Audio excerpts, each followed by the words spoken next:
Shalom teman-teman, damai sejahtera Tuhan beserta dengan kalian semua, dan semoga semua teman-teman berada dalam keberkatan dan perlindungan Tuhan Yesus Kristus yang luar biasa mengasihi kita semua.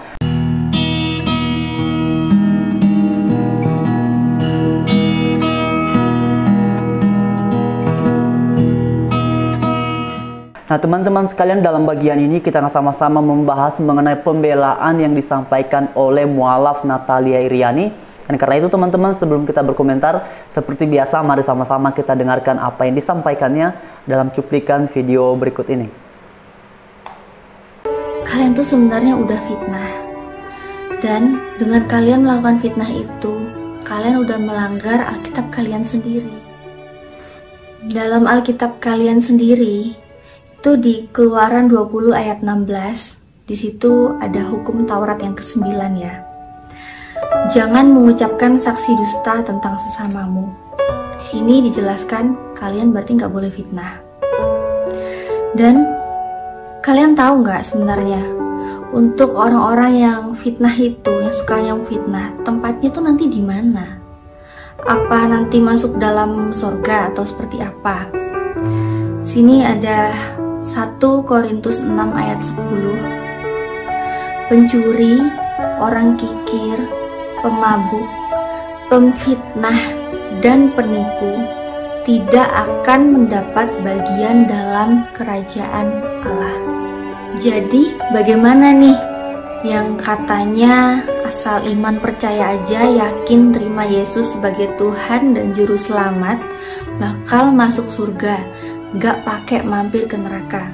Nah tapi di Alkitab kalian sendiri, di 1 Korintus 6 ayat 10 tadi itu, sudah dibilang kalau pemfitnah gak akan dapat bagian dalam kerajaan Allah. Apakah kalian yang sudah melakukan dosa-dosa fitnah terhadap saya itu, kalian masih tetap bisa masuk dalam kerajaan sorga? Hanya dengan kalian mengimani, percaya Yesus sebagai Tuhan dan Juru Selamat kalian. Sedangkan dalam Alkitab kalian itu dibilang bahwa pemfitnah gak akan mendapat bagian dalam kerajaan Allah. Kan kalian yang menyebut saya bukan mu'alaf dan tuduhan-tuduhan seperti itulah ya, itu kan kalian sudah fitnah. Terus gimana dong? Nah teman-teman sekalian, inilah pembelaan yang disampaikan oleh Natalia Iriani berkaitan dengan banyaknya komentar bahwa dia ini tidak mungkin berasal dari agama Kristen. Nah teman-teman sekalian, mengenai ayat yang dia gunakan, memang sudah menjadi kebiasaan para mualaf ini kalau menggunakan ayat Alkitab, pasti dia akan pilih ayat yang menguntungkannya sendiri. Nah teman-teman, memang benar bahwa di dalam Alkitab dikatakan demikian, tetapi perlu diketahui bahwa di dalam agama Kristen diyakini bahwa orang yang percaya kepada Tuhan Yesus pasti memiliki akses untuk masuk ke dalam kerajaan surga. Dan setiap orang yang mengaku percaya kepada Tuhan Yesus, tentu saja ia harus mengikuti perintah Tuhan Yesus sebagaimana dikatakan dalam Alkitab. Salah satunya memang kita dilarang atau tidak boleh melakukan fitnah kepada orang lain. Nah yang dilupakan oleh Natalia Iriani adalah bahwa munculnya komentar ataupun kemudian reaksi terhadap beberapa videonya yang sudah diupload di channelnya itu karena pernyataannya sendiri. Nah mari kita perhatikan teman-teman, pernyataannya yang kemudian memunculkan banyak komentar bahwa dia ini tidak mungkin berasal dari agama Kristen. Untuk hal poligami, apakah di Injil pun melarang atau memperbolehkan adanya poligami? Jadi yang pertama, kita telusuri dulu Injil di bagian Perjanjian Lama. Nah teman-teman, jelas ya. Jadi gara-gara pernyataannya inilah muncul kemudian berbagai komentar ataupun reaksi bahwa dia ini tidak mungkin berasal dari agama Kristen karena pernyataannya sendiri. Jadi kepada Natalia Iriani, Anda jangan merasa difitnah karena pernyataan ataupun komentar berkaitan dengan kemudian Anda ini dianggap tidak mungkin berasal dari agama Kristen. Ini sebagai akibat dari pernyataan Anda sendiri yang mengatakan Injil di dalam Perjanjian Lama. Karena pada umumnya orang Kristen tahu bahwa Injil itu adanya di dalam Perjanjian Baru, bukan di dalam Perjanjian Lama. Ada 4 kitab Injil di dalam Perjanjian Baru: Matius, Markus, Lukas, dan Yohanes. Jadi tidak ada kitab Injil di dalam Perjanjian Lama. Dan Anda sendiri yang mengatakan bahwa Injil di dalam Perjanjian Lama. Karena mengenai hal ini adalah pengetahuan yang paling dasar di dalam iman Kristen, bahwa mengenai kitab-kitabnya orang Kristen itu ada kategorinya masing-masing sesuai dengan konten dari setiap kitab. Nah, teman-teman sekalian, kelanjutan dari video ini dia berbicara tentang kitab Ulangan, juga kitab Raja-Raja, juga kitab Samuel, juga kitab Tawarikh. Nah, jelas-jelas ini bukanlah kitab Injil. Jadi jelas ya Natalia. Jadi kemudian janganlah cengeng. Jangan merasa, oh saya difitnah.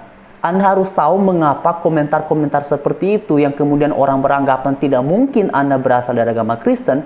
Ya karena pernyataan Anda yang ini.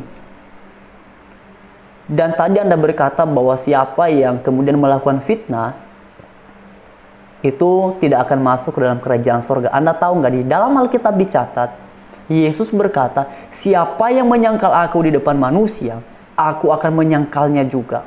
Bahkan siapa yang menyangkal aku juga akan disangkal di sorga. Artinya tidak akan memiliki akses untuk masuk ke dalam kerajaan sorga. Nah sekarang Anda sudah menjadi mualaf. Karena Anda berbicara tentang kitabnya orang Kristen, bahkan tadi Anda menggunakan satu ayat.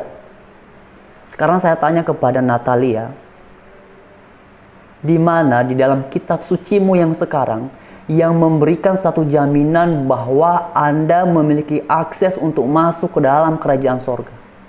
Di mana? Di mana satu ayat? Coba tunjukkan. Saya tunggu jawaban Natalia. Kemudian teman-teman, mengenai Natalia ini sebenarnya mirip-mirip dengan si ini ya, yang mengaku evangelis Yonatan Nandar. Dia ini juga ngeyel. Hobinya ngutip Alkitab yang menguntungkannya sendiri, sekalipun sebenarnya juga ia sendiri gagal paham. Mari kita lihat teman-teman pernyataannya si Nandar nih. Nubuatan Nabi Muhammad SAW di dalam Injil Yohanes pasal 14 ayat ke-6, di mana Yesus Masih mengatakan, akulah jalan, kebenaran dan hidup, tidak sampai kepada Bapa kecuali melalui aku.